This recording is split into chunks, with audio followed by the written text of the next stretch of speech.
again, it's me. Today, sorry, sun. Today I am just wanting to discuss how I personally cope with my HPPD symptoms. Once again, I just want to reiterate, I know that we are all different. The severity of our symptoms are very different, and what may work for me may not work for you. So let's hop right to it. Number one for me, it seems pretty simple, and one that not only helps my HPPD symptoms, but as well as my anxiety and especially my DPDR and dissociation experiences and stuff, is meditation. Who knew? Meditating not only helps with the neuroplasticity of your brain, but for me, it helps me reconnect with my body and not focus so much on what's going on out here and not feeling real. It stops me in my tracks and allows me to just focus on my breath and just focus on my body. Another thing that can help you reconnect with your body is exercise. Not to mention it's good for you. So, I've been getting back into like weightlifting. I don't know if it's just for me, but I've noticed sometimes after I'm working out or I'm not focusing so much on working out, I feel like the pumped up like blood and like oxygen going through my body makes like this like beating kind of like visual. So if that could bother you and may trigger your anxiety, if you get anxiety from HPPD, our triggers are going to be different. But if I'm like fasting and then I'm doing something physical, then my HPPD symptoms are like heavily triggered, like things breathe more.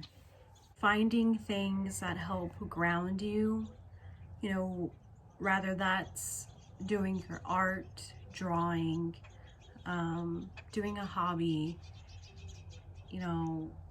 reach out to people, reach out to your best friend, your mom, your grandfather, whoever you are close to in life, because sometimes, just talking to people in your life just reminds you that, I'm here, like my reality may look a little weird, but this is my reality and these people are here and they care about me. And sometimes just knowing that helps ease me a little bit. Staying substance and drug free, let your mind heal. For me personally, that is staying clear from marijuana, which seems to really trigger my visual aspect of it. Caffeine is a weird one. Alcohol kind of like makes me feel more disassociated. Certain like herbal supplements and things that I would like to look into. And if they work, I'll let y'all know in the comments. Those are the main things that I do, just staying focused and trying not to like dwell too much. And lately, since I've posted, my mental breakdown on the internet, the first place I posted it was on TikTok, and like for the most part I got a lot of good responses and like a lot of people that said they've been dealing with similar things for a long time, but they didn't know what it was and it didn't distress them too much. Then there was people that were negative, like hey, like it's a free trip, like you should be happy, and or just really egotistical people that are like, I took like 5 hits of DMT and like a 10 strip and like 20 grams of mushrooms and I'm Gucci. And I'm just, the human experience is just an interesting one.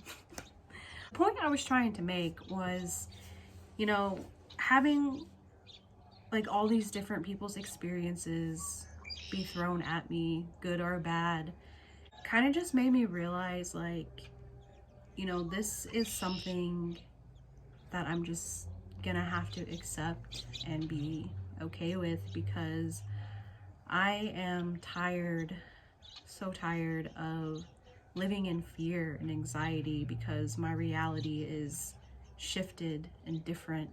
You know, that's a big one.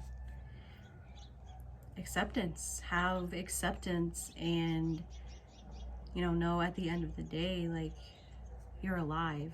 You're still here, and you're not as bad off as you thought you were. If you experienced any, like, you know, bad ego trips or whatever, like, you made it. We made it. Our reality may look a little weird, but it's time to start living. I don't want life to pass me by because I'm too afraid to live, and I'm too afraid of what I'm seeing, and that's like all I can focus on. So acceptance isn't going to come easy. So, you know, I just want to put out there, I know that's going to be hard for a lot of people. And, you know, it's taken me 7 months of this to finally come to this realization. And granted, my symptoms aren't as severe as other people's, you know, so I am blessed for that. And for those who do have really bad visual symptoms, I know that would be a little more difficult to manage, but it's not impossible. And that comes with acceptance. So yeah, you know, we're gonna be okay. I promise. You know, there's gonna be days where it just does become too much and you get scared and you're just like, you know, am I ever gonna go back to normal? And you know, for me, like, this is my new normal now. And you know, one day it may not be this anymore. It'll eventually become normal for me. So that's all I would like to discuss, and I hope that this video has found you if you are struggling and gives you some kind of ease on your mind. So yeah, don't fret. You know, I am very open as well. If anyone wants to message me or reach out to me, you know, please don't hesitate. I know that you can feel very alone because you don't have anyone you can talk to, or let alone people that can understand. So thank you guys again, and be safe and be well.